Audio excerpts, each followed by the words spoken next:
All right. Welcome, everyone. We're going to get started. So come on up, grab a seat.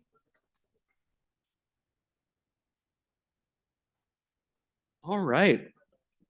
Welcome to DAG's September monthly meeting. It's good to have everybody in person more and more these days. So, DAG tradition, if you're new to us, as we go around the room, introduce ourselves one by one.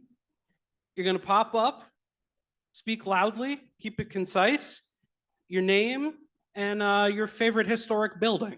Let's do that for today. And George, show them how it's done. Pop up, come on. George Glassman, one of the two vice chairs. My favorite historic building is Baker House on in Boston. My favorite is where I live, the IPA Side Hill Towers. In fact, there's home.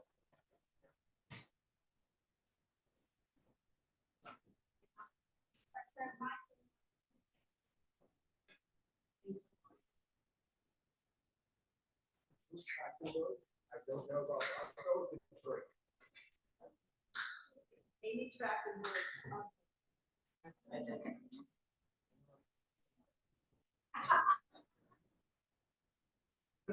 Lonnie Hopi, and I was in Australia this summer, and my favorite new building is the City Opera House. Bob Thomas, my favorite building. That's my great university. It's Larson, 2601 Park Place. One of my favorites was I lived there, but other than that, Paris City Hall.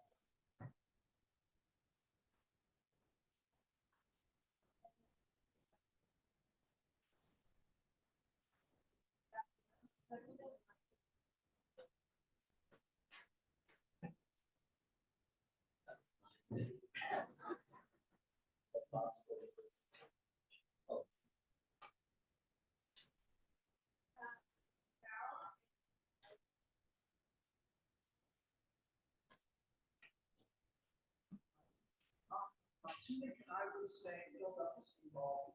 So I would say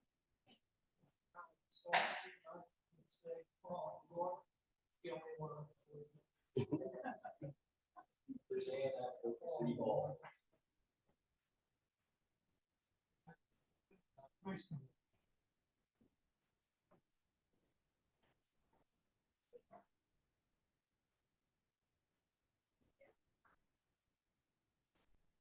Now come back and I'll go with Washington Memorial Track. Santo, he might use the train. I'll go with all of the New York City. Elizabeth Grebson, SON's BMA Tower in Kansas City. Buffalo City Hall,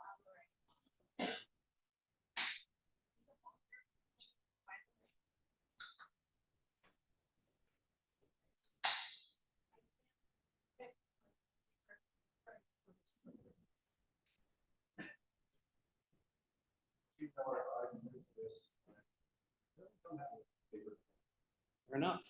Paul, you want to start on this side? yeah. Oh, there.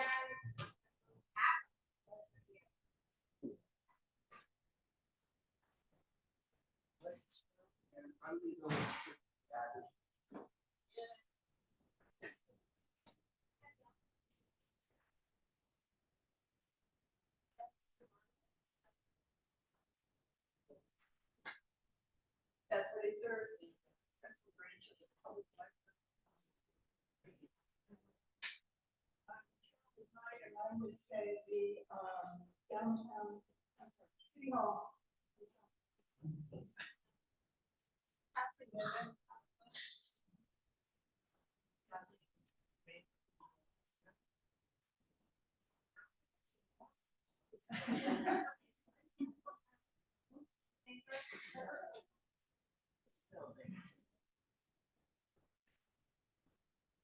Jeff Coleman storage, I would say the old dental school building in West Village.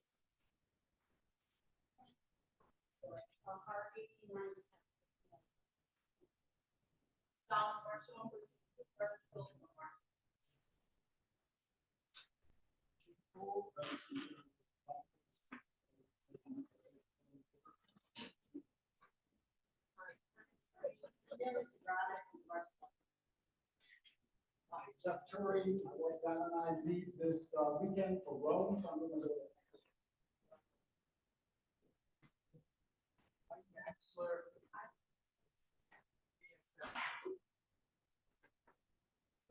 I like the, well,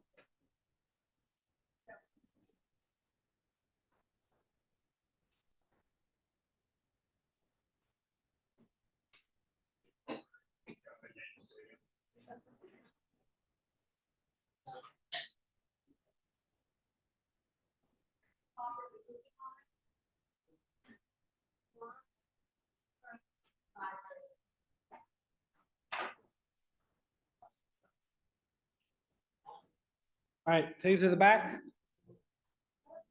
All right. Tony, you heard what we're doing. You're up. Tony Feliciani,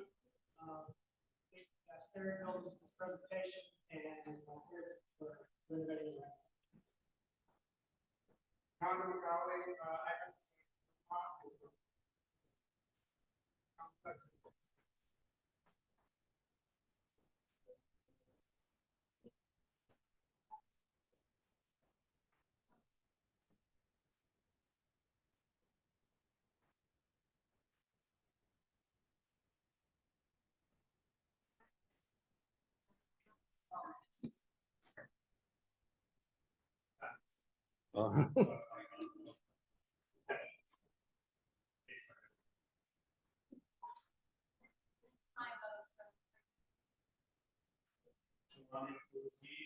with all.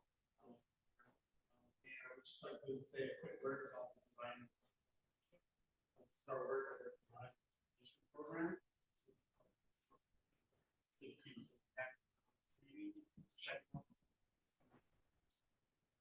We thank Jelani and the center here a lot. They help us with the space. They put on wonderful programming. So stay tuned to what they're doing. Now that they're the Center for Design Philadelphia, there's a lot new, different, more stuff going on here. So check them out. And Jelani helps us a ton. So we really appreciate it. So welcome, we're here. We're gonna go through a few bits of advocacy, other ongoing things around the city before we get into our program. So if you have an event, an exhibition, something going on that you think we need to all hear about, raise your hand and we'll jump right into it. But George, why don't you jump in first? I know you have a couple things you want to talk about. And let me add my voice to Eli's in welcoming so many new faces to our humble meetings. And we look forward to seeing you again. And we also point out that we have the best deal in town. All you have to do is give us your email and you're a member. You don't have to pay a thing. And we get to brag about how many members we have. That's about it. Two advocacy items I'm going to mention. The one that you see multiple articles almost every other day about is the Sixers Arena. And we took a position quite a while ago, which was not in favor of the arena at this site. We're not against having an arena in town. We're not against people want to spend several $1 billion, but we are against that site. We have looked at the reports that have come out, particularly the design report, and we're forming an opinion that the steering committee has to endorse along that in response to the reports. And I think it will be a continuation of our previous views in general. So we're looking very closely at everything. And of course, you may also be aware that a sudden proposal has come, as they say, over the transom from a very large corporation in Philadelphia to propose a different solution for that particular neighborhood, and as well as an offer of $800 million in tax credits from New Jersey.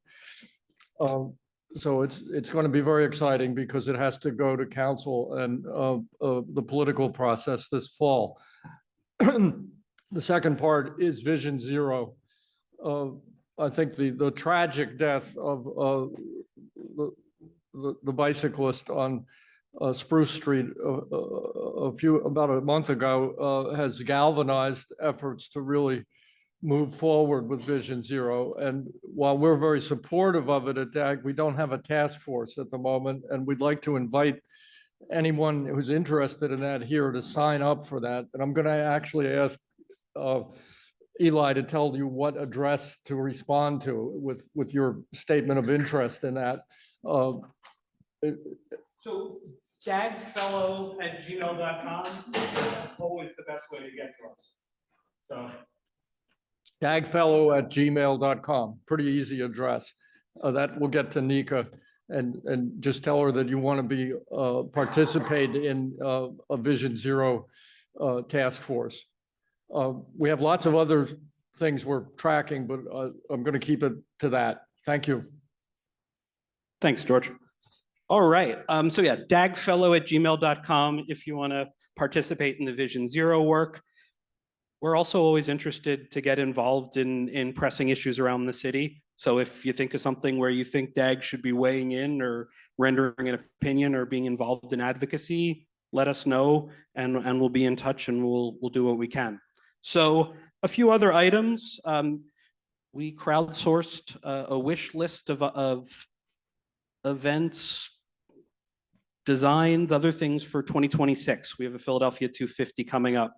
Those are all on our website. You can vote for them. We're going to take that data and share it directly with Michael Newmas at the city, who is leading the efforts for Philadelphia 2026. A couple of those wish list items have already been picked up and are happening. So that's pretty exciting.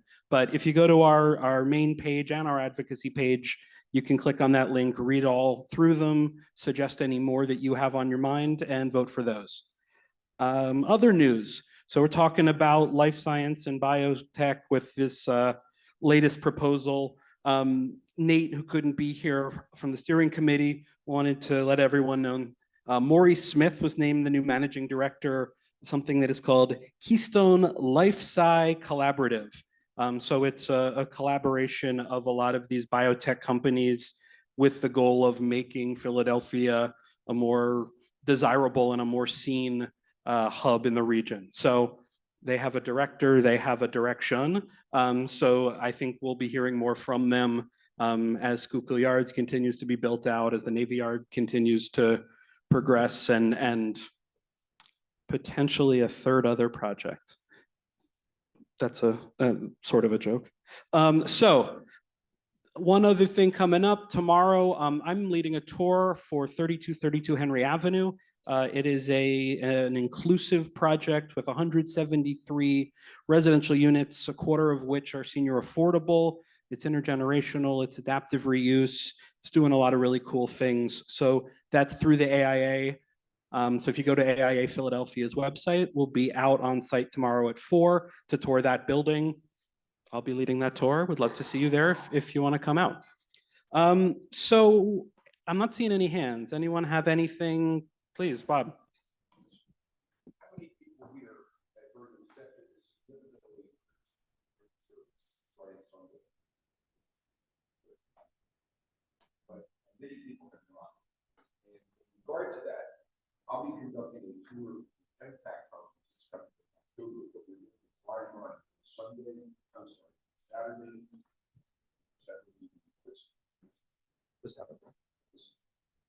Saturday the 14th. So, or is anyone who's probably going to fly on the short from Center City? We'll see any number of historic sites, refuge, Eastwood, the variety of seeing all these things, but also seeing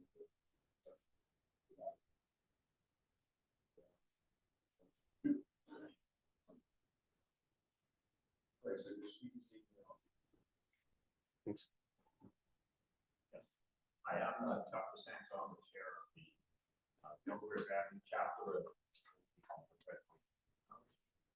which is celebrating its 40th anniversary this fall.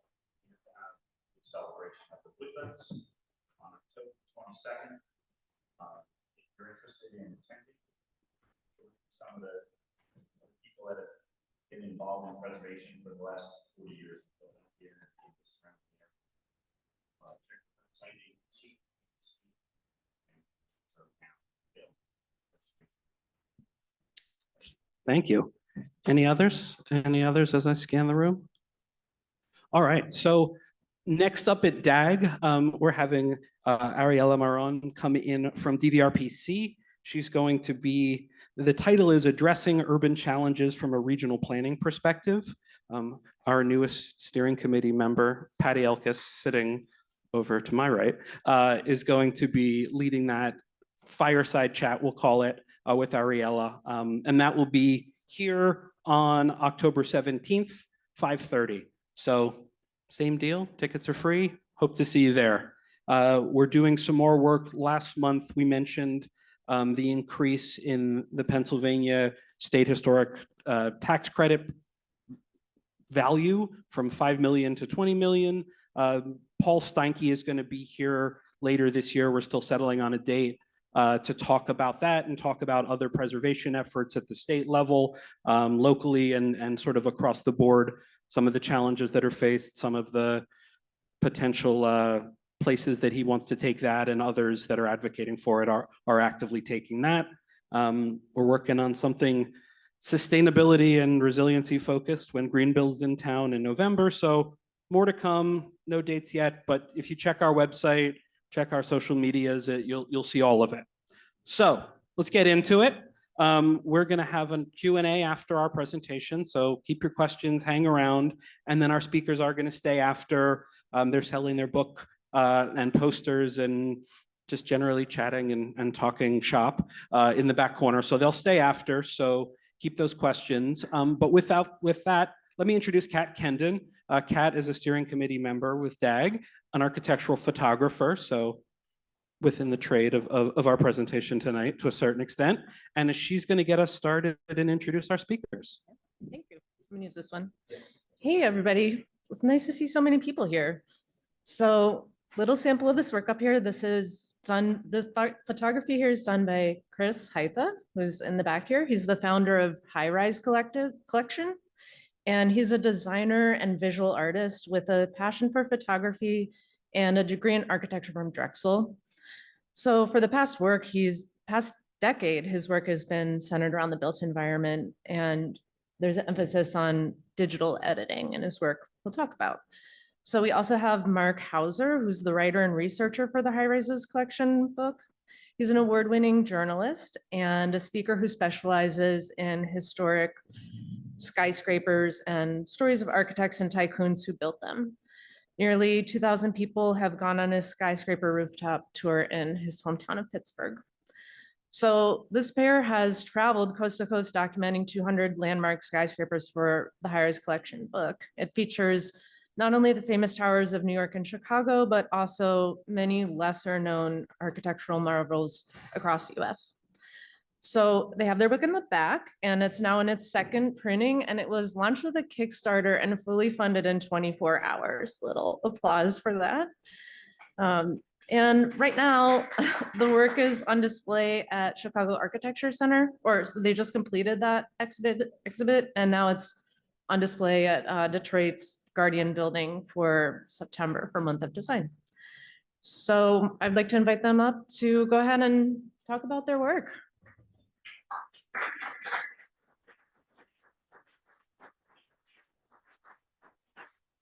Hello, welcome. So happy to be here with you, and thanks for spending your afternoon here.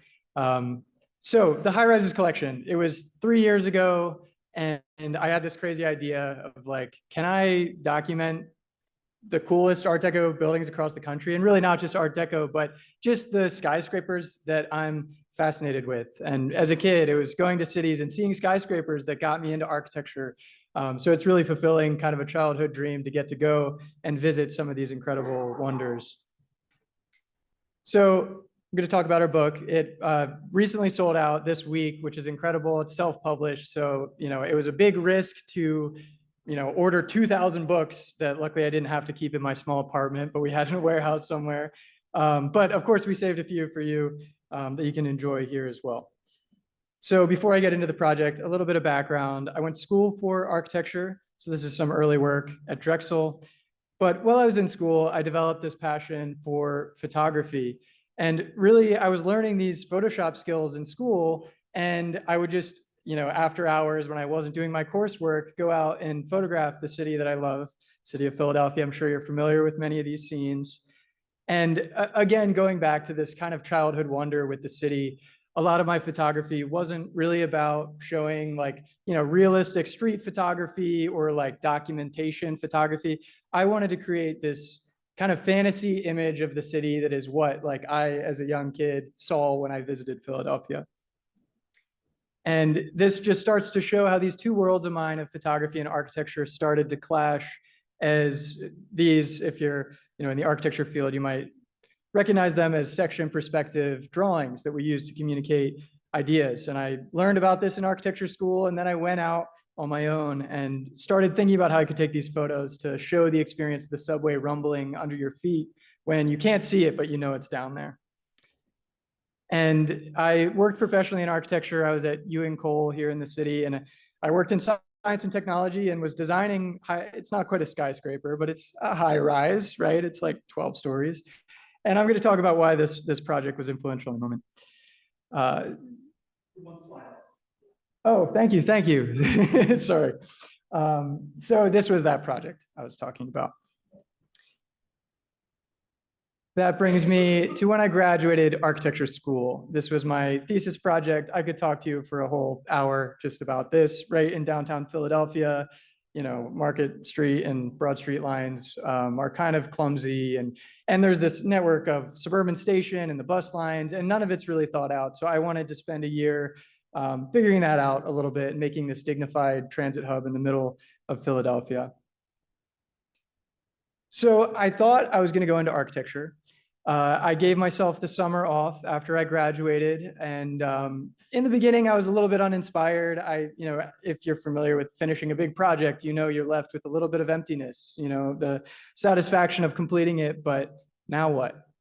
And eventually inspiration struck to document row homes across Philadelphia. So this was the project that led me to Highrises, that I'm going to talk more about, of course, but it started right here in Philly at these row homes that oftentimes we overlook. They're ubiquitous with the city. You can drive down any street and you're going to see houses like this.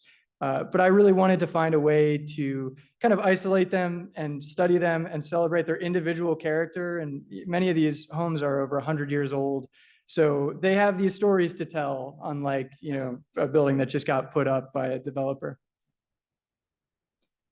Some more of these photos from the collection. This was in 2021, and there's a whole series of 100 of these images you can see on my website. And the editing of this goes back to the influence of architecture. I love architectural representation and making intentional choices about how we communicate information. So in this series, I wanted to show the individual character and personality of the homes. So I'd remove things like distracting telephone poles or when there's a car parked in front. And then one of my favorite things was sampling a color from the house and adding that to the sky. So it's obviously very unrealistic. It's not like something you would see, but it's just that extra thing that makes these images larger than life and hopefully kind of reinterpret, a row home that you might have driven by a million times. It's a good time to talk about inspiration. I actually didn't consciously do this, but I was introduced to this wonderful work by Hille and Bernd Becher. They're a photography couple in Germany, and they really revolutionized this technique of photography, doing kind of analysis almost, where you're keeping the composition the same and the subject matter is varying. And it's a really great way to understand a typology. And they applied it to industrial Germany with water towers and all kinds of industrial fixtures. And when you look at the row homes work, you can see that similar compositional style, with the departure, though, where mine are more stylized, more fantasy, and theirs were more documentation. And this project, I also did a book, and I was really fulfilled with it, just to be able to pursue my own passions and my own voice and vision as an artist. So I extended my deadline to find a job after the summer, and I just kept doing what I'm doing. And I wanted to think of another project to do that would be just as fulfilling and exciting for me. And that's when I landed on Old Skyscrapers for the Highrises collection. And it's really fun having had the experience with the row homes project and had the experience following through with doing 100 of these images, that I even though it was very scary to commit, like, okay, can I spend the next several years of my life just traveling around trying to photograph these things? But I believed in the project, and I believed it would be a really interesting collection of images. And here we are today, where all that work is behind me. Luckily, all the long road trips and flights, and it was a little bit brutal. The logistics to fly the drone too, I'll get to that. So all that's behind us, and now we have a great book for you. So why Old Skyscrapers? Let's go back to this project that I worked on. One day I came into work and they said, don't bill any time to that project. The developer, they can't afford it. The project's out. And I kind of saw the writing on the wall. Everything you see here was cut out. Any interesting design, anything we were trying to do, because they didn't have the money. So now when I look at these Art Deco skyscrapers that have eagles carved in stone and like these incredible materials like terracotta, and just thought and care at the very top where no one gets to see them, having this experience, seeing my building not get built and these ones get built, just made them all the more special and all the more valuable, and we should really cherish them. So I dove into this project because it was a passion. It was fun. It was a way to see new cities. And after a lot of time to reflect, I kind of distilled it to these 3 points of like what makes this project interesting and valuable. The first, of course, is detail. Like I said, the stuff you can't see up at the top of the building.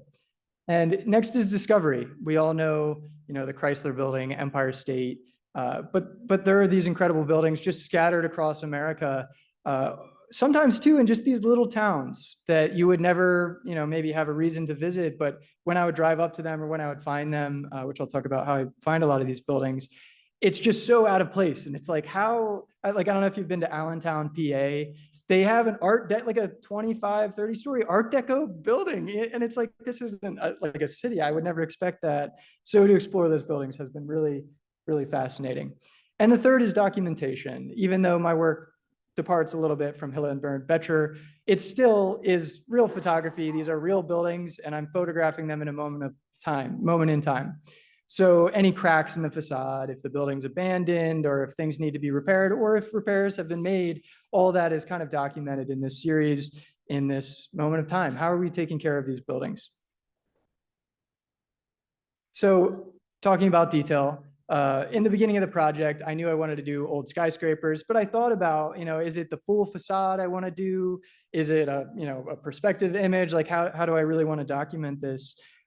Speaking of perspective images, if you're familiar with Hugh Ferris, who's a great illustrator in Art Deco, and his perspectives were very dramatic and his lighting was very dramatic to highlight Art Deco in the way almost it was intended with that drama. And my images are very different in this almost like Wes Anderson vivid color style. So it's kind of a different interpretation of Art Deco. So building portraiture is an idea I kept coming back with. The row homes project, those homes really kind of spoke to me. They're like characters. I feel like if you watch a Pixar film, the protagonist or villain, their house is going to like reflect and story tell. And these houses, like I said, when they're so old, they have stories to tell. And the images almost become like a yearbook. So the collage you see here, it's like a yearbook of America's greatest skyscrapers, with little things like a slight blur in the background, the consistent composition, and even the idea that it's just the head, just the top of a building. So the last note on that, high resolution. If I'm trying to document the detail of these buildings, they need to be high resolution. And I'm going to talk about how I figured out how to do that. So now on to just some of the fun buildings that I discovered, and maybe you're familiar with some of them. I know someone said Buffalo City Hall was their favorite building here. It's definitely one of my favorites as well. And this is a great example of where they have these eagles carved in stone, where they're carving like even the talons on the eagle's foot, which nowadays that would be cut out of the budget immediately, right? What do you want to put an eagle up there? What are you talking about? And plus this beautiful kind of Native American Aztec inspired like tile work. This next one is Louisiana State Capitol. And I love when the details of these buildings are communicating with us. They're telling stories about a place. Ornamentation isn't just to look pretty. Here, there's one, the guardian angels to show kind of the power of the state, but also some local flora and fauna that you might be able to make out in the ornamentation to the right. This is the Mayo Clinic in Rochester, New York. And again, the storytelling with ornamentation at the top, because this was a clinic, they're paying homage to the nurses that helped build the clinic. But then there's also these fantasy griffin figures that I don't think have anything to do with the hospital, but they're just really cool. They went all out in the 20s. And one of my favorites in New York, this is the General Electric building. It was originally made for a radio company, so there are these like crazy lightning bolts and energy radiating from the building, as well as these crazy figures at the tops that you would never see from the streets of New York. On to discovery. How are these buildings found? Well, I don't know if you know, but Google Earth has every city in the US 3D modeled. It's really incredible, and there's never been a time that you can pop into a different city and see their entire stock of buildings. Sure, it's not high res like I eventually was able to capture, but it was enough that I could literally spend hours I think this is Kansas City here, just looking at the city, and you can usually identify which buildings are old and new by, glass curtain wall facades versus the double hung windows. I'd find a building that looked cool, take a screenshot of it, that's on the left there, and I'd fill a folder up with every city organized, and then make a whole list and plan to go out to document each building. And it wasn't until I actually got there that I would see the ornamentation close up and really see how wonderful these buildings are. This is also one of my favorites. They're kind of all my favorites. I only chose the best for the book. So this one's in Rochester, New York, and it reminds me of Lord of the Rings, of the Eye of Sauron, right? A big burning eye in the middle of that. And it has these crazy 1,500 ton, maybe even aluminum wings. They're very heavy, and somehow they hoisted them all the way on top of this building. Another one from St. Louis, where it's not downtown. It's actually kind of on the outskirts of the city, and kind of hidden up in the terracotta. There's like a woman holding a baby and a soldier figure. So there are all these great little discoveries. And when I was in Google Earth and when I was flying my drone, I felt like I was really kind of on a scavenger hunt for these wonderful old details. This is the Time Star building in Cincinnati. And somehow this didn't appear on greatest Art Deco buildings in America, blogs, or wherever you look on Google. It wasn't until I looked at Cincinnati and found this building, and just incredible kind of nature-inspired ornamentation. There's like a skull of some animal, and again, the eagles with the pride of this time in America. Before the Great Depression, we were a lot more optimistic. And a last one, Texas and Pacific Railway Terminal in Fort Worth. That was a surprising hub of great Art Deco architecture, and it was great to visit that city.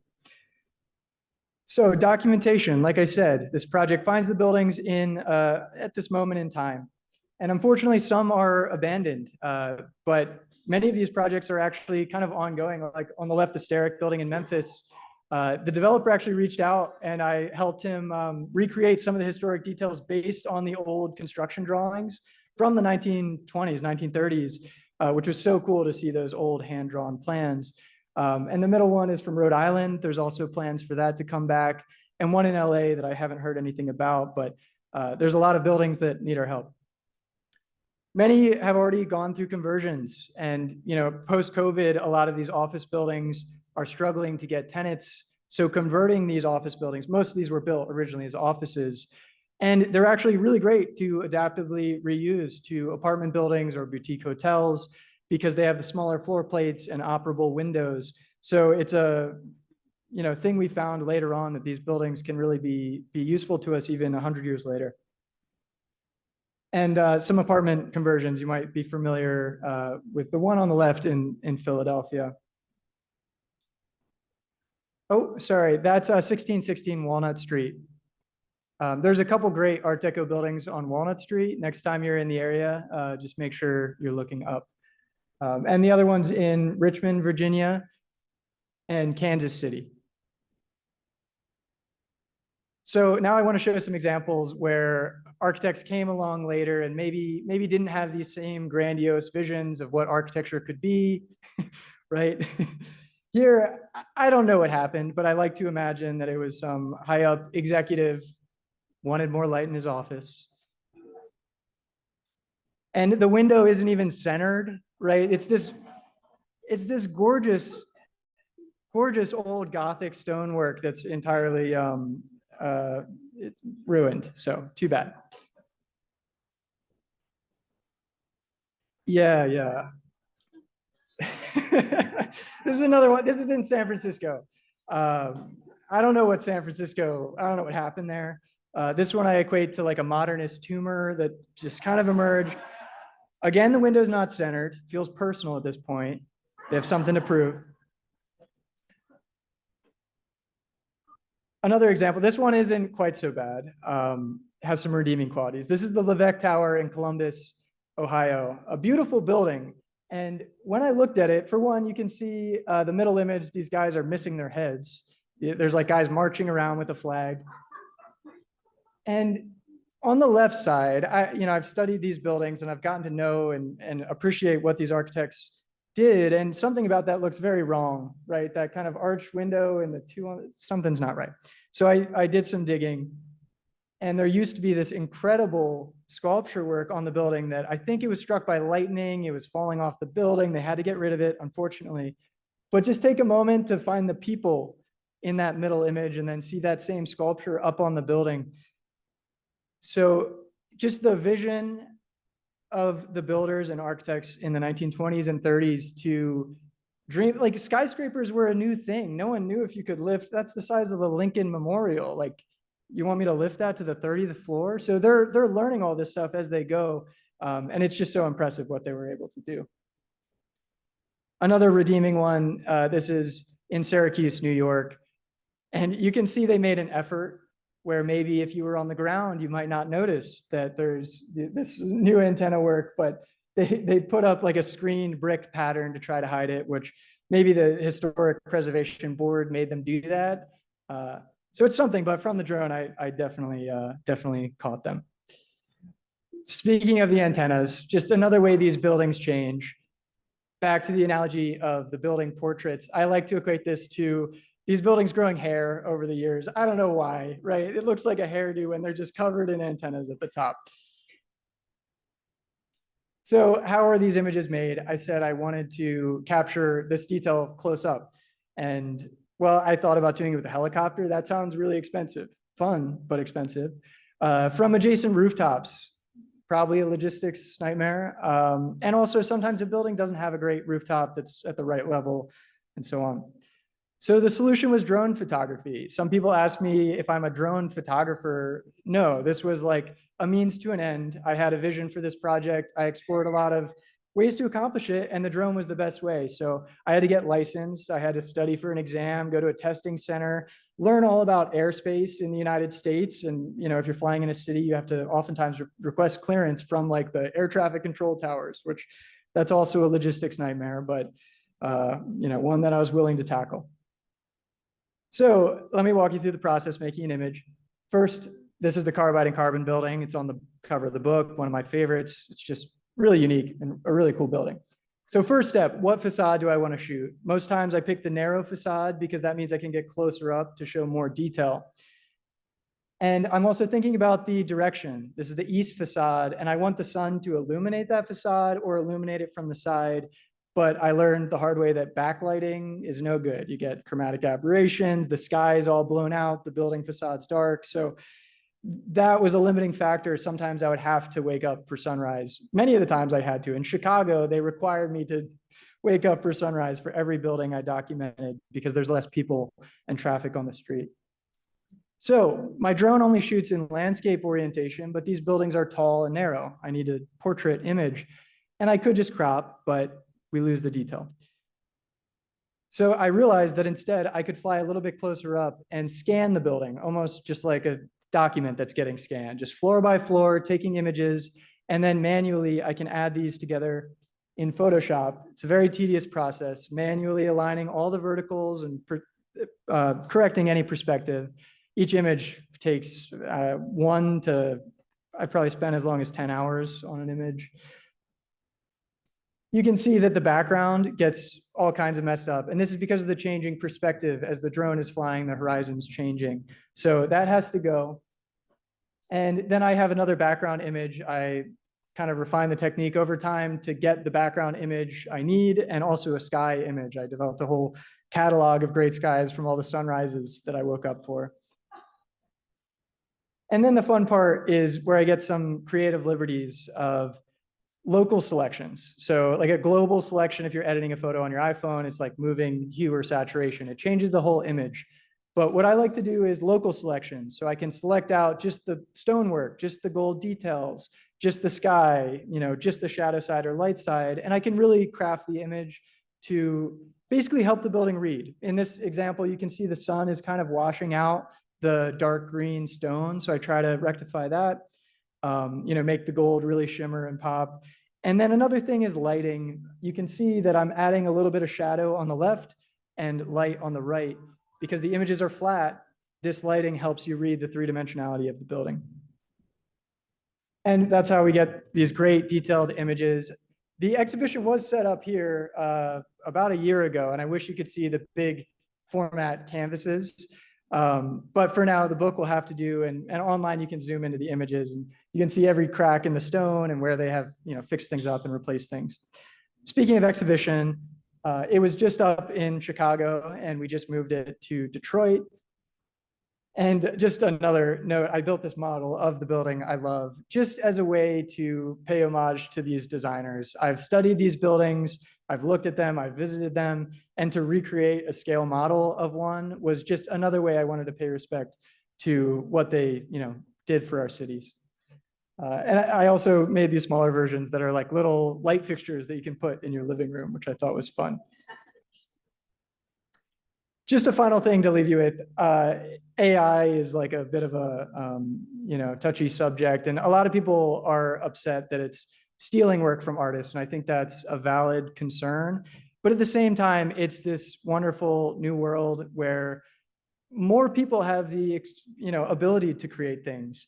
And it's now not about the means or affording a camera or doing whatever. People who painted were angry at photographers because, oh, now you can make a photorealistic painting pressing a button. You're ruining things. But it just goes back to the human spirit and creativity. Anyway, these are AI skyscrapers. And I generated like 2,000 of these, and I think they're really cool. And they're just fun to see what buildings could look like. Of course, the real design process is much more rigorous than just what does it look like? But for now, to give an AI the buildings that I photographed and prompt it with something like, make the coolest skyscraper you've ever seen using like the most modern materials, or like make a skyscraper out of soap. Like it's very fun to play around with.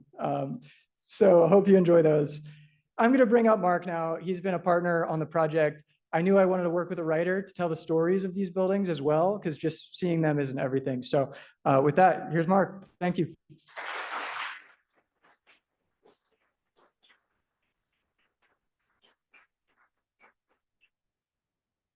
Hello, everybody. Let's give another hand to Chris.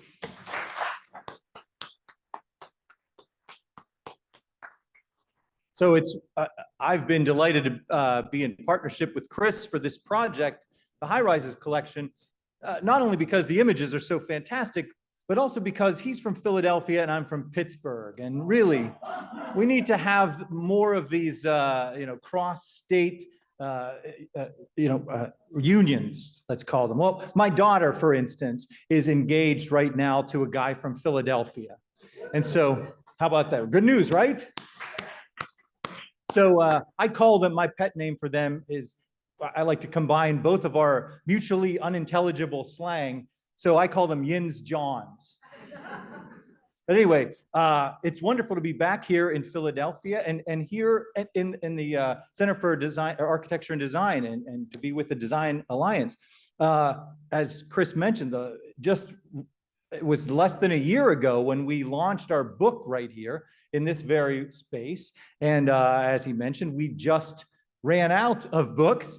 So less than a year, we've sold out of our first print run of 2,000, and we've got another one in the works. But we do have some of these buildings here for you today. in the book and in our posters and stuff. So we do hope if you're interested, we're more than welcome to come on board and get some of the last copies of Highrises Art Deco. And it's wonderful to be here in Philadelphia because this is a city of skyscrapers, and it's the origin city for Highrises. First of all, Chris started the project right here in Philadelphia before we teamed up. His first buildings, and in fact, the very first high-rise image, high-rise #1, is City Hall. And I love the image of it here, and especially in that print from 1898, right after it opened, and people could actually climb up in it. And I think it's an interesting problem about design for this group, the Design Alliance, which is Alexander Calder. He outlived the architect, the sculptor of Billy Penn on the top of the roof there. And he was distraught at the placement of that sculpture because in his mind, it should have been facing the other direction. And because of the way that it was mounted on the top, the sun never actually shines on William Penn's face. He's facing north, and so he never gets sunlight in his face. He's always sheltered by the brim of his hat. And so, nevertheless, he did appear at the opening, and he was, quite proud, I'm sure, of the 200+ sculptures on that building that he did. One thing that kind of detracted a little bit is that when this building was first pitched, it was supposed to be the tallest building in the world, right? In 1871, when it started, when the construction began, this was to be the world's tallest skyscraper. But by the time they finished, by the end of the 19th century, they'd been passed up by a couple other buildings, the Eiffel Tower, the Washington Monument. So it was no longer the tallest. So its builders had to be satisfied with the idea that it was the tallest freestanding masonry load-bearing tower in the world, which I suppose is pretty good too. And if you take a look at it, like what held it up really was that tower. And through the Highrises collection, if you take a look, one of the things that I've done as the researcher working with Chris is finding out how many stories tall a building is. And this diagram helped us to put the number at, I believe, 22 stories for, which is kind of in some ways a bit of a, I don't want to say a made up number, but it's tricky. It's problematic. But this tower is, regardless of how many stories you want to count, it certainly is tall, and it certainly is a marvel of the skyline of Philadelphia. And for so many years, as you well know, it was the tallest.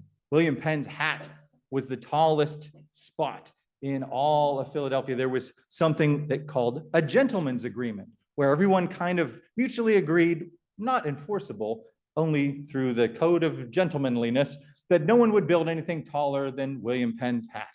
And that stood for many, many years, which is not to say that Philadelphia lacked for tall buildings. As a matter of fact, it had one of the very first super tall office buildings.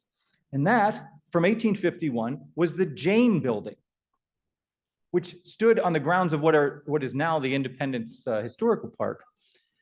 I believe it's on Market Street, but if I'm mistaken, it's Chestnut. I'm sorry, I'm from Philadelphia, or I'm from Pittsburgh. Chestnut, thank you. Okay, Chestnut Street. So this was an 8-story technically, but 10-story if you count the ornamental observation deck for a patent medicine company that was eventually torn down to make way for Independence, for the Independence National Park. And that demolition in the 1950s was labeled by Edmund Bacon, who's someone who you all know and who had strong ideas, said this was, quote, the worst single act of architectural vandalism that I have ever experienced.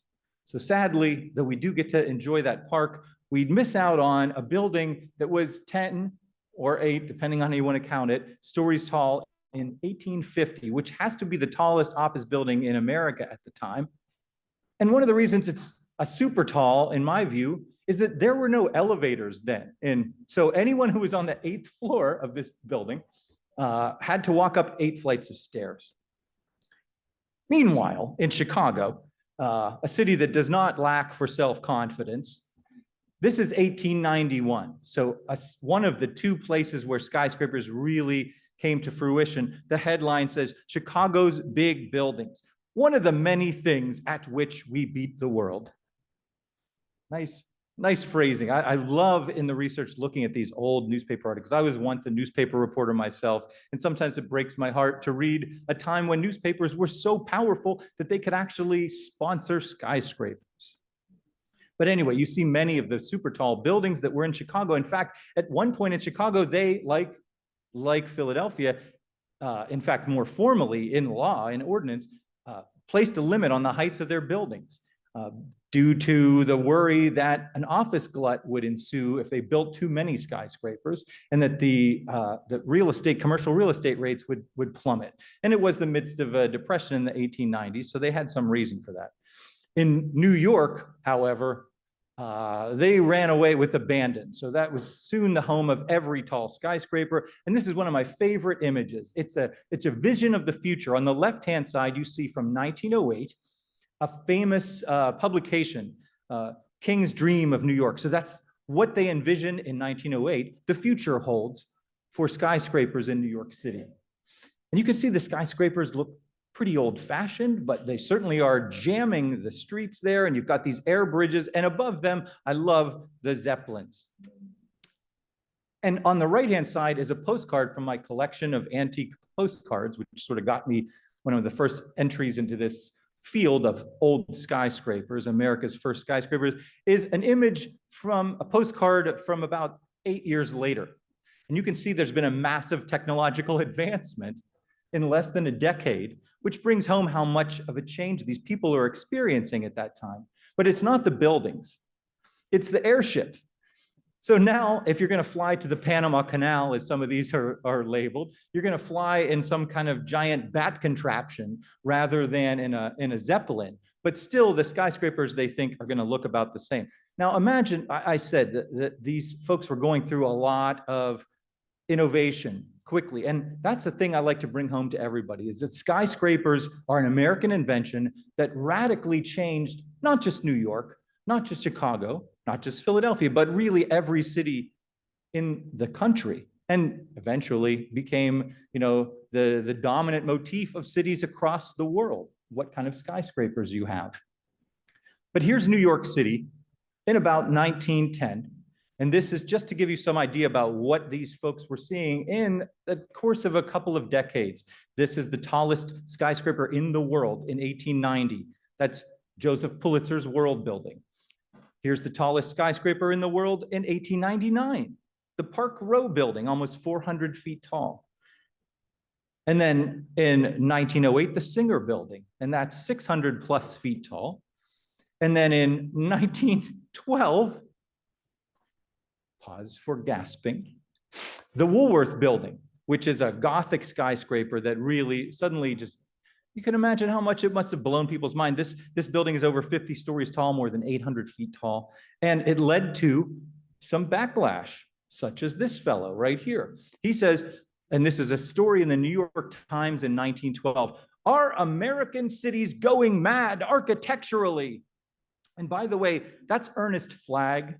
He is an architect. In fact, he is the architect of the Singer Building, which was the tallest skyscraper right there on Broadway until this year of this publication, where suddenly a new building has taken over, and suddenly Ernest Flagg has a different view. And he says, "I am opposed to high commercial buildings. I think it was a great mistake to ever have allowed them to be built.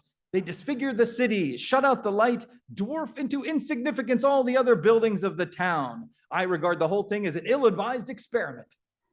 That's pretty sour grapes, Mr. Architect of formerly the tallest skyscraper. But it wasn't just New York. This, pardon me, is Pittsburgh, my hometown. And oh, nice, we got a Pittsburgh. Yay! So this is Pittsburgh from Mount Washington in 1900. And you can see, well, really two skyscrapers at the time. We had two, the Carnegie Building on the right, the darker building, and the Park Building on the left, slightly shorter. Both of them about the same height, one's on a hill. And then you can see, I'll highlight them. You can see the tall clock tower. Well, not clock tower, just the tower of the courthouse there. And I highlight them, they're apparent to see, but if I jump ahead just 10 years, you need to have them highlighted so you can still find them 10 years fast forward. Wow.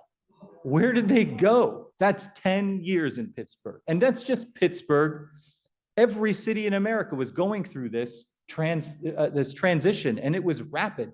Can you imagine? You were used to church steeples, and now these buildings are taking over. The tallest one in the center, by the way, is called the Oliver Building, and that was the tallest building in Pittsburgh for more than a decade until the Art Deco era came along. It's by Daniel Burnham, the great Chicago architect, the person who was the impresario behind the Chicago World's Fair of 1893. And it's the tallest building he ever designed. And the second tallest building he ever designed, also not in Chicago, because remember that height limit. It's in Philadelphia. You guys recognize it. It's the Land Title and Trust Building, the annex right there on Broad Street, a block south of the City Hall, right? You can actually see it here in this picture next to the Bellevue Stratford Hotel, also another tall building, but still Philadelphia had for so long that gentleman's agreement. So though they are taller in this picture, they're really not taller than City Hall. And in fact, in 1987, when the unthinkable happened, and Helmut Jahn, praise him or damn him as you will, decided to designed a building that usurped that City Hall. His challenge by the developer was, look, we're about to make a lot of people mad. You better make it good. And so when he did, what did he do?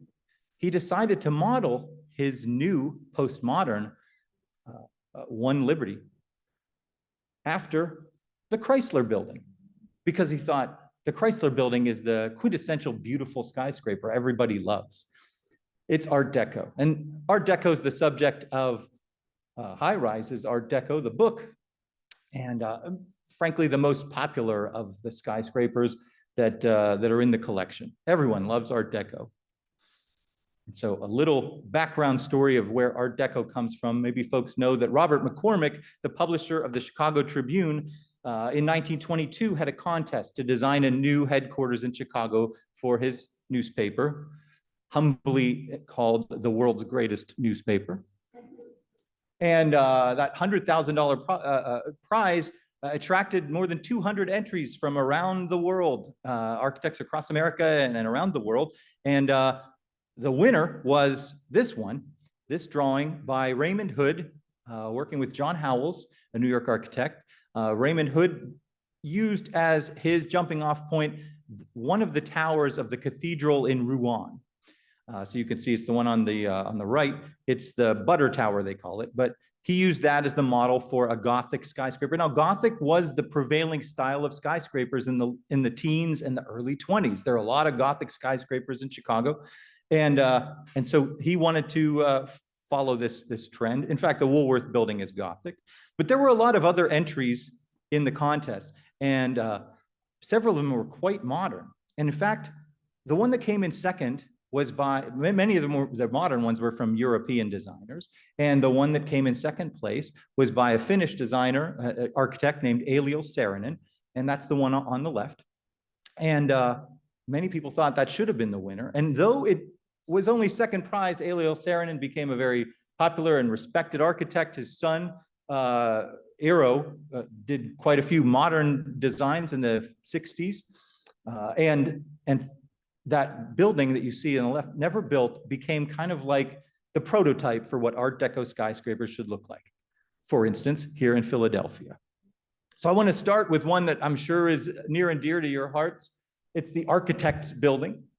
And that building, you can see, is shaped a lot like Saarinen's drawing. And it has that step back form that was actually required by law for buildings in New York City to allow more sunlight to the streets, but became sort of the definitive shape of Art Deco instead of straight walls. And its highlight for me, besides the beautiful tile work on the outside, is this gorgeous second floor elevator lobby that is perfectly preserved. The top floor has AIA's library, and it's also a preserved space. But that second floor, you've got the tile work, the hexagonal coffered ceilings, and the Welsh tiles on the floor from a quarry. Another one that looks quite like it is 1616 Walnut. And I quite like this whole novel concept of the 1920s. This building opened, I think, in 1930, but the 20s, when automobiles are becoming popular, you can't be towed away from 1616 Walnut because it is an integral garage below ground, below the structure. And that lobby, though it now is a residential building, is still preserved. That lobby was given an award in 1930 in an international Congress of Architecture and Building Design in Budapest, Hungary. So it's still spectacular and worth seeing. Then, of course, a building that nobody calls the Lincoln Liberty Building, but just a block south of City Hall and across the street from that, Land Title and Trust, is commissioned by Rodman Wanamaker, son of John. And this was adjacent, of course, it still stands now, adjacent to Wanamaker's department store, and was originally envisioned as a men's clothing and department store. And Rodman himself had a penthouse with his wife up near the top, but really the top space was reserved for, well, we all know, right? The founder's bell. It's described as the biggest ringing bell in the world. So there are bigger ones, but they don't ring. 17 tons and designed in honor of John Wanamaker. And actually, before the building was finished, it was in a temporary shelter on top of Wanamaker's department store. But now it's up there and you've all heard it ring.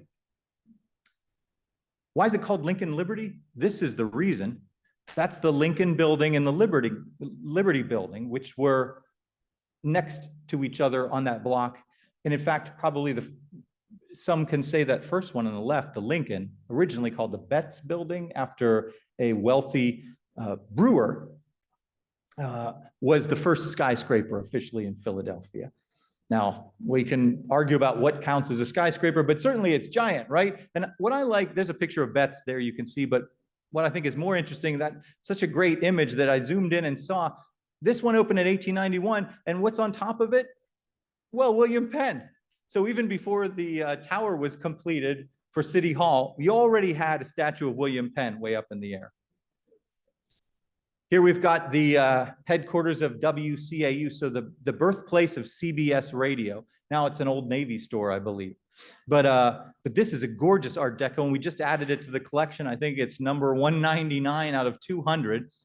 And it's been through a lot. It's been truncated a bit. As you can see, that glass that was originally much taller once housed a transmission tower, a backup transmission tower. I'm particularly fond of it because the architect, who is a professor of design at Penn, Harry Sternfeld, had designed for the sesquicentennial here in 1926, the Pittsburgh building. And you can kind of see that tracery along the side that's from 1926 that he would eventually utilize for his WCAU headquarters.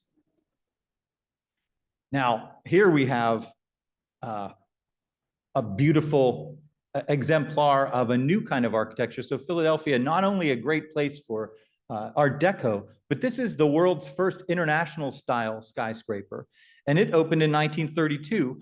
And the reason I have the picture of the guy in the middle is James Wilcox was the president of the Philadelphia Savings Fund Society. And he was the one, more than anyone, who pressed that the new building, office building connected with his financial institution, should be hyper modern, ultra modern, because so many Art Deco skyscrapers are popping up in Philadelphia. He wants to set his building apart. And so this, before New York, before anywhere else, is the first international style with its swooping, curving lines and chrome and its straight edges. I'm not an architect, I just write. So I'm at a loss for the specific word to describe it. But I do like to point out that it didn't have to be that way. And in 1926, when Mr. Wilcox first contracted the architects to design this tower, this is what they came up with. And this was Meller, Meigs, and Howe was the firm. But then that got delayed a bit. And so that PSFS sign got to grace the skyline of Philadelphia, which I've read in the 1930s, soon after it opened, the construction of skyscrapers ended for quite some time through the Depression and through World War II. But so during the Depression, PSFS was, some folks said that it meant Philadelphia slowly faces starvation. But anyway, regardless, it's still a highlight of the skyline of Philadelphia to this day. I'd like to show you a couple more skyscrapers that are highlights of Art Deco that we've seen across the country. First of all, this one here, the American Radiator Building in New York, is what many people say is a close representation of that first building by, or rather that drawing by Elio Saarinen. And you can see, this is from 1924. And it's got dark colored terracotta and semi-Gothic, and it's before, in 1924, it's before the actual show in France in 1925 that gives birth eventually to the term Art Deco. So these Art Deco ideas were already bubbling up. This was such a sensation that Georgia O'Keeffe decided she would paint it. And this painting brought Georgia O'Keeffe great acclaim and eventually fame. And she got tired of painting skyscrapers and started painting skulls and flowers instead. But good job on that first painting, Georgia. What I'd like to say, though, is I think the closest building approximating that Elio Saarinen building is the Gulf Tower in Houston, Texas. And I think if you look at the lines of it and the arches and the projecting verticals, this is as close as anyone came to making a building that looked like Elio's. And this was for a person named Jesse Jones, who started out in Houston running his uncle's lumber yard. I love telling the stories of the people behind these buildings who brought them about, beyond the architects, who are fascinating figures. But to know about this fellow, Jesse Jones, who starts out with a lumber yard, gets started in construction, and eventually builds some of the first skyscrapers of all of Texas. And in fact, this building, the Gulf Building, is now called the Jones. And they've scrubbed Gulf Building off. They scraped it out of the stone that used to be over the arch there. And for a while, it was named by a successor bank. But now it's called the Jones. And if you go into the banking hall, which is at late 1920s, you can see that's pure Art Deco now with the chrome. Another great Art Deco building. This is a guy who entered that Tribune Tower contest in 1922. That's his entry on the left. His name is Bertram Goodhue.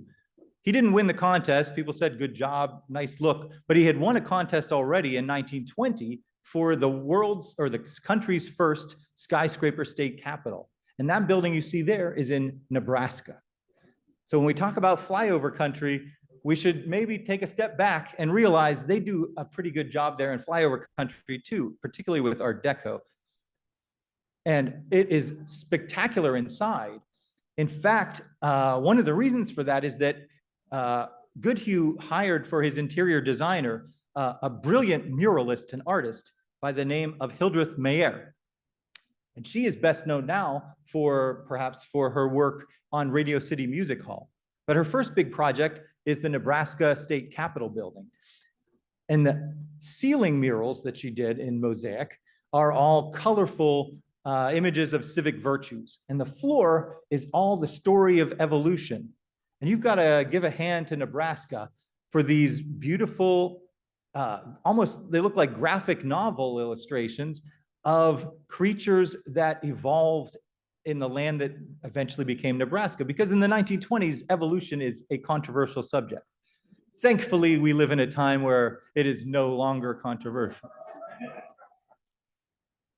Out in Los Angeles, we've got this beautiful building, Eastern Columbia, which is a favorite of many, and it uses colorful terracotta to show the sunlight and the ocean. That's Adolf Cerati, who was an immigrant, Jewish immigrant who had a clock shop that eventually blossomed into a home furnishing store. And this was his flagship department store, and that clock on top had to have extra meaning for Adolf Cerati.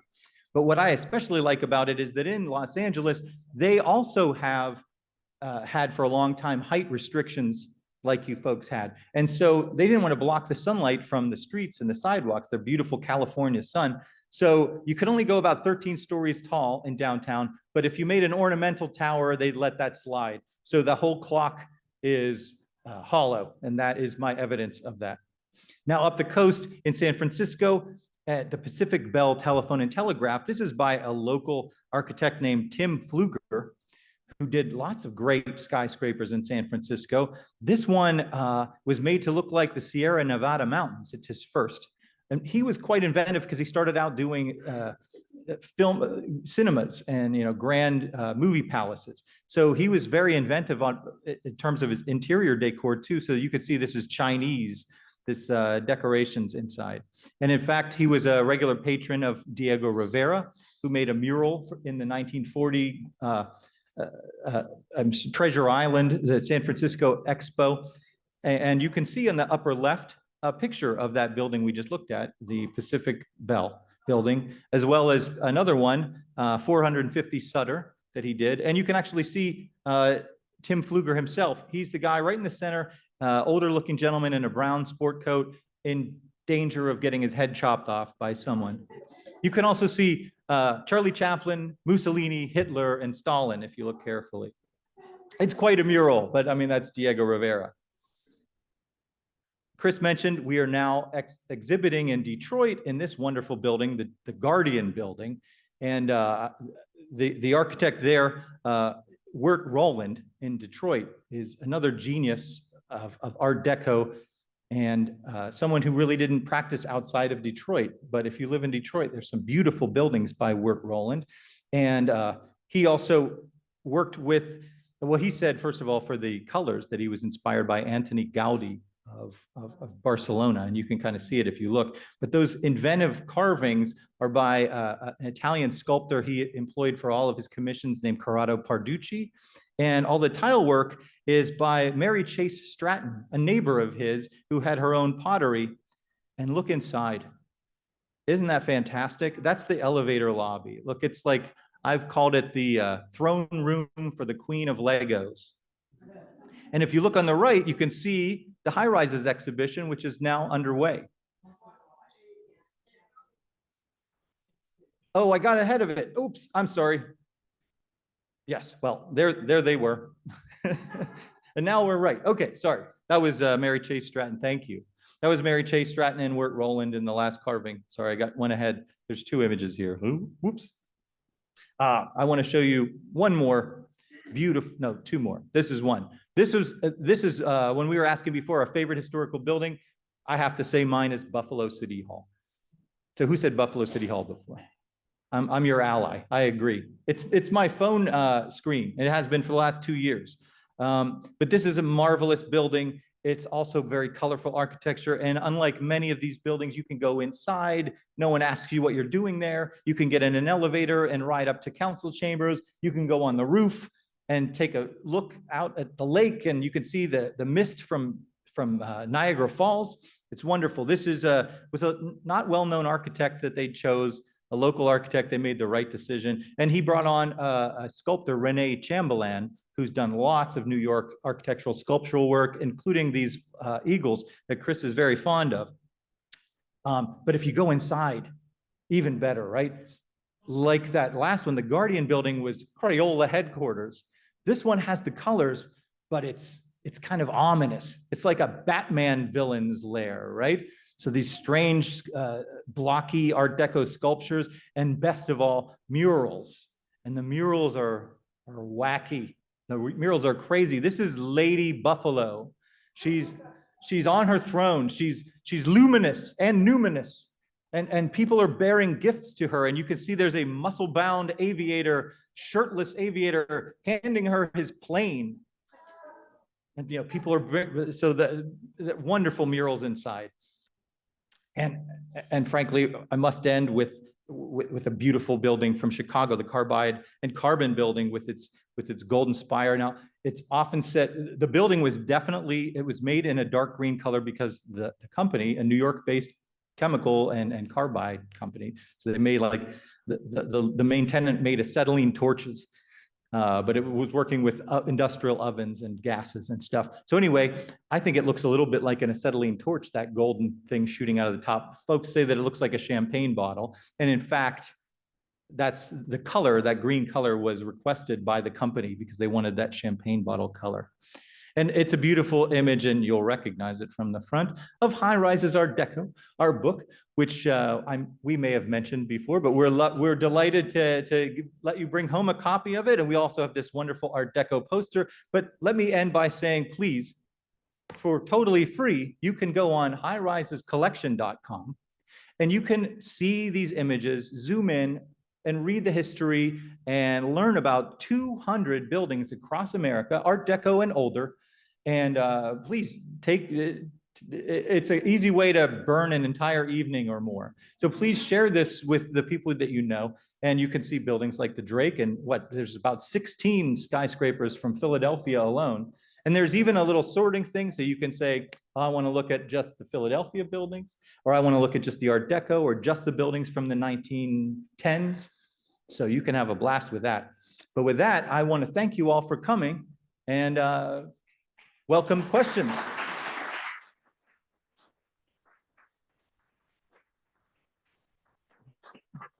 Thank you so much. You guys are a great pair.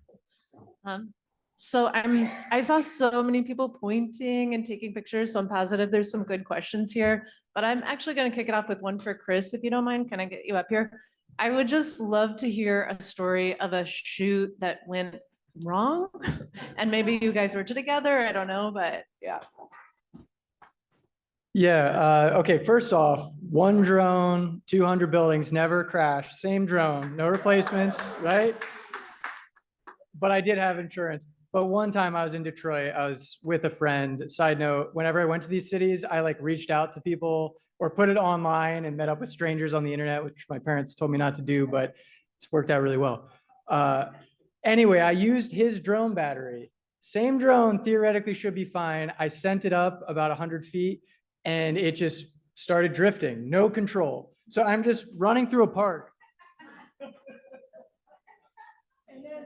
And then into an intersection, stopped traffic and just holding the like land button, and eventually it came down, but it was like headed towards a building. So that was scary. So that's one story. What else happened? I remember, so most of the time Chris shot this art separately and I went and saw these buildings separately. So I don't know, 25, 30% of them we were together. One of those times was in Birmingham. And so I was in the car keeping an eye on the drone while he's watching the camera. And a flock of, I don't know what kind of birds, suddenly decided to attack the drone. And they chased it. And we thought sure they were gonna really attack and destroy the drone. So there was some tense moments as we watched them sort of circle it and dive bomb it, but it made it out alive. I can't believe they didn't catch it. All right, who else has a question? Yeah. So I've always wondered about the Radiator Building in New York because it's black. And I haven't really seen that reproduced anywhere. And, you know, it's very striking, partly because nothing else, no other skyscrapers that I'm aware of are black like that, or at least not many. So was there some kind of discussion or interest or rejection of that as a color? Why has the color, so the interesting skyscrapers, the ones that are basically not white often, and yet there's only that one black one. So could you talk about the color choices that the designers have made? That's a terrific question. And partly because I know the answer. No, that is really a great question. But you're absolutely right and nailed why it was such a sensation. So most buildings of the 1920s are built with a stone veneer on the, by the way, it's not stone stacked on stone, right? That's the wall keeping the weather out. So, but anyway, Raymond Hood, who had just won the Tribune Tower contest, said that Eliel Saarinen's drawing of his imaginary skyscraper entry was on his desk in his studio. So he was inspired by that model, but he made it black because Hood said that his complaint with skyscrapers was that with the dark window voids, when you looked at them, they looked like a waffle. And he wanted it to be, if he had a black building, a dark building surface, then the dark window voids would just vanish. And the gold, while some folks have said because it was a radiator, this was supposed to look like flames or glowing coals, he said the reason was he was in the Grand Place in Brussels, Belgium, which is a beautiful architectural square. If anyone's been there, it's wonderful, marvelous place, but a lot of gilding. And he had just been there and was taken aback by the beauty of the gilding on the buildings. So he wanted to make a skyscraper that brought that effect. But that is why black, to hide the waffle effect. Just wondering, can you comment on the Philadelphia City Hall and why the renovation of the top of that building is such a different color than, and was that always the case? Yeah, I've heard stories about it. I'm no expert, but I think they originally wanted it to be the same color, right? It was supposed to match. Yeah, but it's funny because I mean, I've only known it with that color difference, so it's become really part of the building. And also, I mean, I think that it's fair when, you know, it's almost dishonest to make it look like stone when it's the steel addition. So in some ways, I think it's fine that it reads differently because it's inherently different. So. Hi there. I guess this is a question for Mark. How much do you feel that the 1916 zoning resolution of New York, which enforced setbacks and basically a wedding cake effect, influenced this Art Deco architectural style on skyscrapers? Well, that's a good question. And absolutely, it had an effect on initially New York skyscrapers. And what appears, so there was a fight over the Equitable building on Broadway, right? The Equitable building was a massive Beaux-Arts style, so sidewalk straight to the roof, straight wall. Anyway, it burned down, and Daniel Burnham had a plan for a new one, and it would have been straight up, I don't know, 40 or 50 stories, and thrown a shadow for 20 blocks up New York. And so it started to cause a public outcry, so sort of like that American cities going mad architecturally. And so New York passed an ordinance, the first, saying, and Hugh Ferris is the guy who Chris had mentioned, the illustrator, who showed how building masses would change under this new equation that would force them to step back.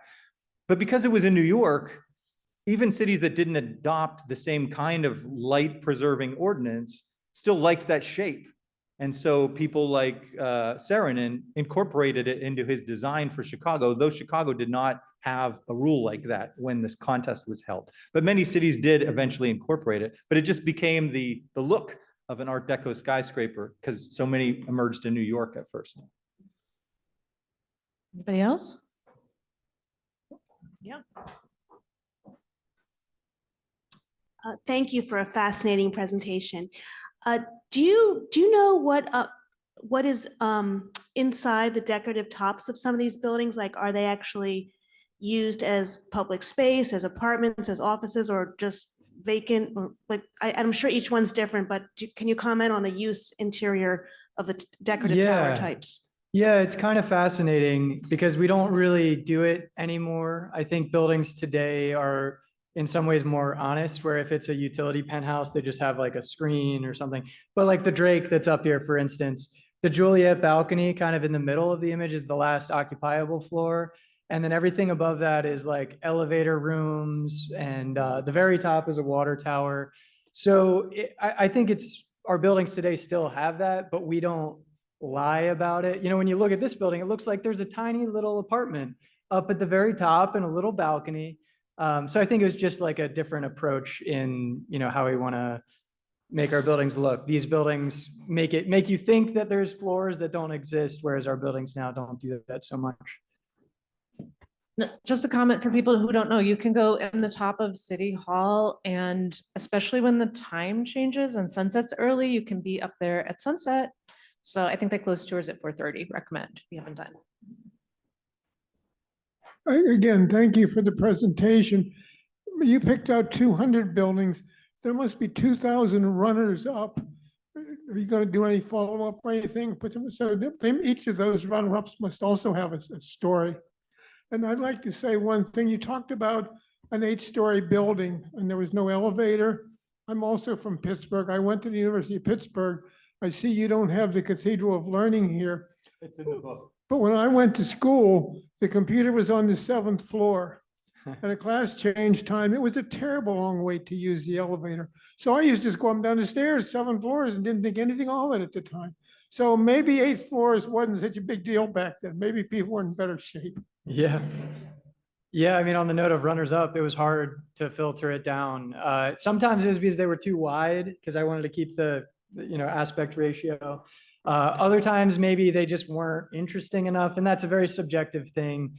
You know, and sometimes it was logistics. Like there was one in Mobile, Alabama, and I was like, okay, I could like book a flight, get a hotel, be there for a day, fly my drone, get the permits. But I don't know, it wasn't like cool enough to go ahead with it. So you're right. There's so many other buildings, but like 200, like there's a lot. There's a lot to read about. But maybe we'll do more in the future. All right, just one or two more. I think a lot of us that see these and these Art Deco skyscrapers are just amazed at the beauty and the expense that they went to making these beautiful buildings. And maybe it seems like modern buildings don't quite prioritize that. So I'm curious, just any thoughts or on why it seems that skyscrapers were built in such a way back then, and maybe perhaps less so now, if that's true. Yeah, definitely. And I've been struggling with this for a long time of like, I love these buildings and I'm kind of trying to advocate to bring back ornamentation, but that begs the question, like, why?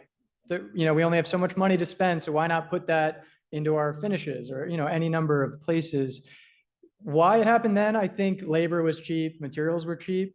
So, you know, the guy chiseling out the talons of the eagle is getting paid nothing. So it's like kind of the sad part of the story that we don't have these buildings now, but people are getting better wages. So that's a win. What I want to advocate for is like, we have 3D printing and CNC routing and all these machines that, you know, can help us maybe try to achieve, you know, some more modern ornamentation that can be on a budget. So that's kind of what I want to, you know, kind of focus on for a little bit.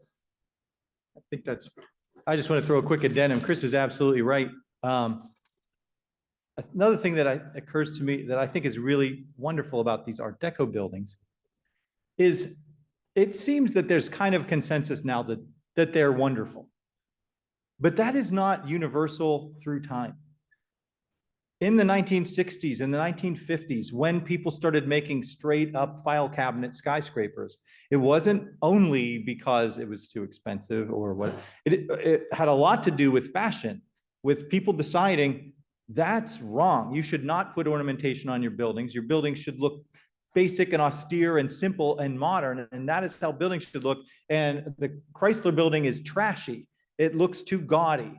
And so there were efforts such as this group, the design advocacy group in the 60s and the 70s, that started to call out that we need to preserve Art Deco buildings. And that is actually when the term Art Deco started to be used. That's when it was adopted. But it's hard for me to imagine, but it's kind of like haunted houses, right? Beautiful Queen Anne Victorian houses turned into haunted houses because people started to dislike them. And then no one wanted to live in them. And then they became abandoned and then they fell apart. So it's helpful to remember that, you know, tastes change. And I'm glad we like Art Deco skyscrapers now, but there was a time not too long ago when people thought they were not so great. So hopefully that fashion comes back. Yeah, I just have a question. Although I've just really been immersed with the images in like the types of buildings like Art Deco, I don't know if you had like or are like able to like do like buildings that are demolished, like the Singer building. And if so, I do kind of recommend, like there was one in Atlantic City. It was called the Traymore Hotel. It was kind of big, but it was like demolished in 1972 because the just kind of just how AC just became like less of a destination. So I don't know if you wanted to do buildings like that in the future, but I mean, I don't know. I'm really into this stuff, so I don't know if I'm into design. So I don't know if you wanna. I can help with that. Yeah, I've gotten that request before, and it would be really cool. And I think you might be able to do it with AI. Otherwise, you have to 3D model it all, which I did when I built my model, and it took me like a month of my life. So it's like to make one image, it's not 5 hours. It's like a month of like more than full-time work. So to make the Singer building, it's like, who's that for? So there's a little cost benefit. But I think it's a really cool idea in whatever way we can to revive the past, a building that's lost. And I mentioned the Steric building. What I just was able to do with the developer, they took down this beautiful terracotta ornamentation, and I actually used the hand-drawn plans from the architects that were drawn in the 30s and 3D modeled them. And then we got that sent to a manufacturer to get it recreated in fiberglass, which is just the cheapest way to do it. Still, it's $1.5 million. And it's like, for a developer, that's an easy line item to be like, I don't, so, but I agree. I would love to like digitize more old buildings and like keep their legacy. So I just had a quick question. You had 200 buildings that you kept. Did you shoot any that you just really couldn't finish using? Yeah, probably, well, like I shot Suburban Station in Philly. That one, I should have included it. I love that building. Yeah, I don't know, maybe 10 to 20 that sometimes it was lighting, sometimes like I'm there for one day, make or break if the weather is bad, or if, like I said, sometimes they're backlit and I'm looking at the image and I'm like, I don't know, this isn't like at the standard. Yeah, there were times I cut for that reason, which is a shame because it might've been a great building, but the expense to go back out and re-photograph might've been too great. But if anyone else has any other questions, we're gonna hang out over here. Do we need to wrap up? That's it. Thank you so much for Cool. being here, and come say hi if you have Thank any you. questions.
Yes.